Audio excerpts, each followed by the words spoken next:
Hi, I'm Sayojita. Today's dish is moor makhani or butter chicken. Smoky morsels of tandoori chicken immersed in a buttery gravy laced with cream. As lovers of Indian cuisine, you all will be quite familiar with this dish. But did you know that this recipe is a quick and easy way of transforming leftover tandoori chicken into a whole new dish? Here, I have some tandoori chicken that I made last night for dinner. And I must confess that this is not leftover chicken. As is my usual habit, I made extra tandoori chicken last night so that tonight's dinner will be a breeze.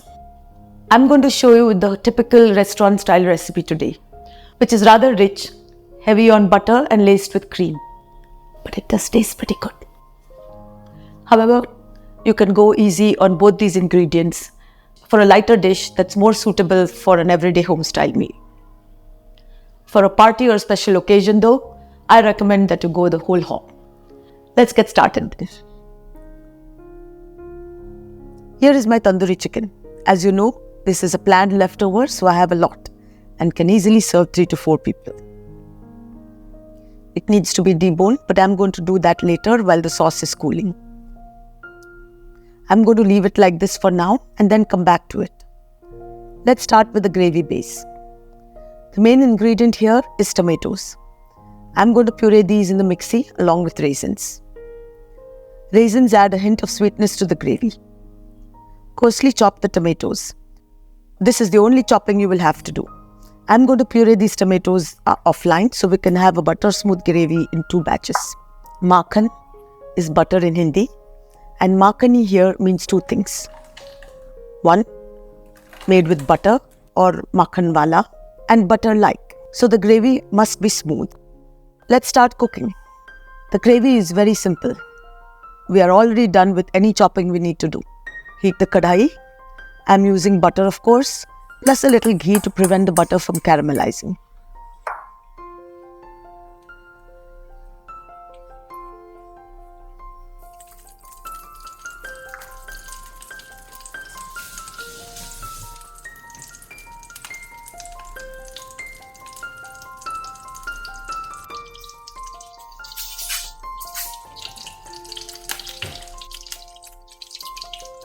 Ginger and garlic paste. You can also use whole or chopped garlic and grated ginger.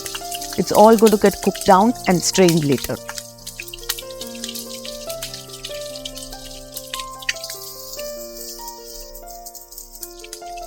Jeera or cumin powder.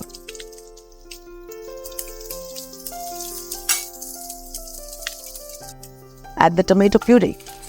Even though you can make this with tomato paste or canned tomatoes, I recommend using good tart tomatoes for this dish. It does not add too much cook time but hugely enhances the flavor. I'm not adding any salt just yet because the chicken already has some. We will need to add some more later. Kashmiri chili powder is mild, so we can add a lot to give the gravy a beautiful red color. Garam masala and white pepper. That's optional, but it has a slightly sour taste as compared to black pepper, and so it's a little unique. Look at that. Such a glorious red.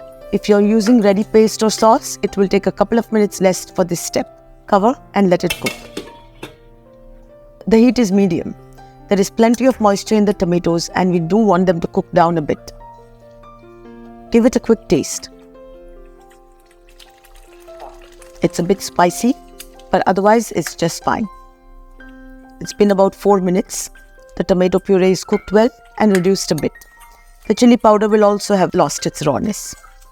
We will need to add salt later.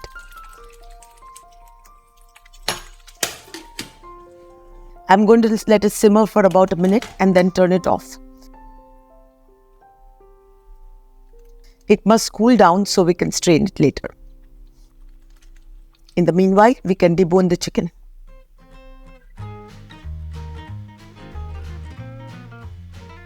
We need to make big chunks, unlike in a bharta. Make sure you remove all the cartilage and tendons. Some of the old-time restaurants still make butter chicken with the bone. This is much easier for them. They just chop the bigger pieces into small ones with their cleavers. This is difficult for me and probably for most of us to do at home. So I just prefer deboning it, which is what many modern restaurants do. The flavor of the bones is already in the chicken, so it should not make too much difference. I'm going to do the rest offline and then we can proceed. Here, we have about 3 to 4 cups of deboned chicken. This much chicken should easily be able to serve 3 to 4 people.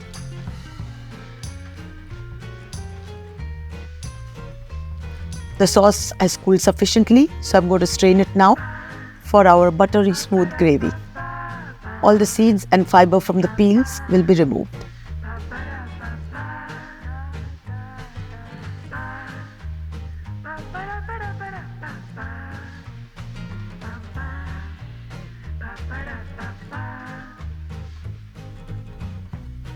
And that's the last of it. It's nice and thick. I'm going to rinse off the kadai and add this pulp that we have extracted and strain the whole thing again so as not to waste any of the tomato sauce. I am going to keep this thinner sauce in another bowl though, because we will need that to thin the gravy later on as required. This is a good place to pause cooking and finish the dish later if you like, just before serving. Although I must warn you, a simmering tomato gravy does splash on your stove, so there will be cleanup at that time.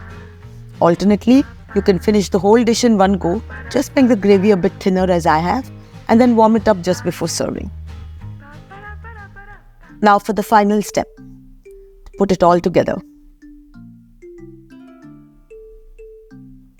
I'm using the same kadai, rinsed out, the butter ghee combo as before.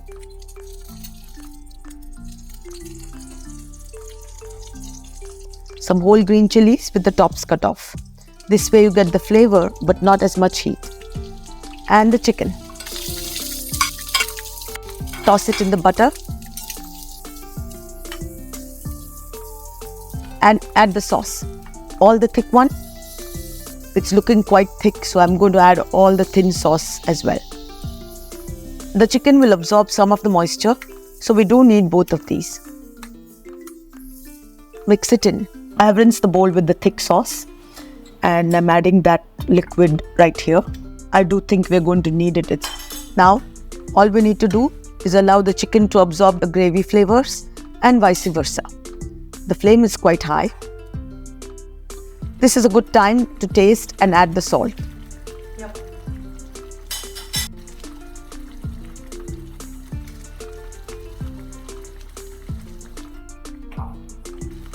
Bring to a boil and simmer covered for a couple of minutes.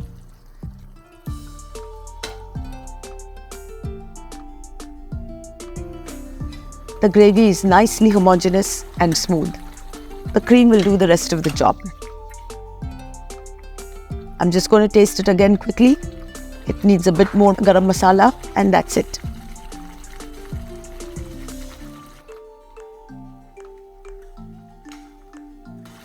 Cover again for a minute or so.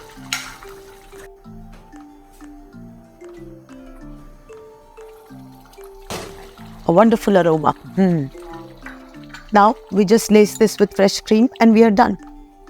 I'm using the cream I skimmed off my milk at home. Add a little bit, mix it in and then add more. We do not want to add all the cream together. It's likely to curdle.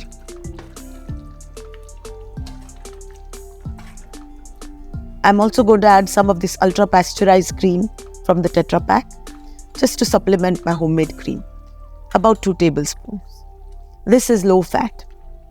All told, I've added 4 tablespoons. You can add as much or as little cream as you like. In fact, this dish tastes quite delicious without any cream at all. That is how I make it at home, with no cream and a wonderful buttery flavor. A tad bit more salt and a little bit of sugar. My tomatoes were quite tart and I feel the need to add some sugar just to round out and balance all the flavors. Maybe the raisins I added were not sweet enough or I needed to add some more. Turn off the gas and let the gravy rest for at least 5 minutes before serving. My butter chicken is just about ready to go to the table. I'm transferring it to a serving bowl. And I've kept a small portion aside for us to check out later. Dollop of butter at the last minute. Let's watch it melt. It takes a little bit of time. And I'm going to help it along a bit. And finally drizzle with cream. It's quite a simple meal. The butter chicken, a cucumber tomato salad, and tandoori cruciferous vegetables, cauliflower and cabbage, along with some roti. Let's check out our sample now. The chicken is very soft, and let's just taste it. Slightly tangy, smoky, and a little sweet, and not very spicy at all, but also flavorful. And the chicken is so soft. Well, that was quite easy. And tandoori chicken at home is not that difficult either. Just takes a little bit of time. So next time you have a party, make the tandoori chicken in the morning and possibly even the gravy base. Then all you have to do is put it together just 15 minutes before serving. And you have a popular dish on your hand. Or you can make tandoori chicken over the weekend and then have butter chicken during the week for dinner after work. Go easy on the butter and the cream. It still tastes delicious. Well, next you can check out this recipe of chicken bharta, which also uses leftover tandoori chicken or any cooked chicken for that matter. I think you'll like it. I'll see you again next week. Thank you for watching.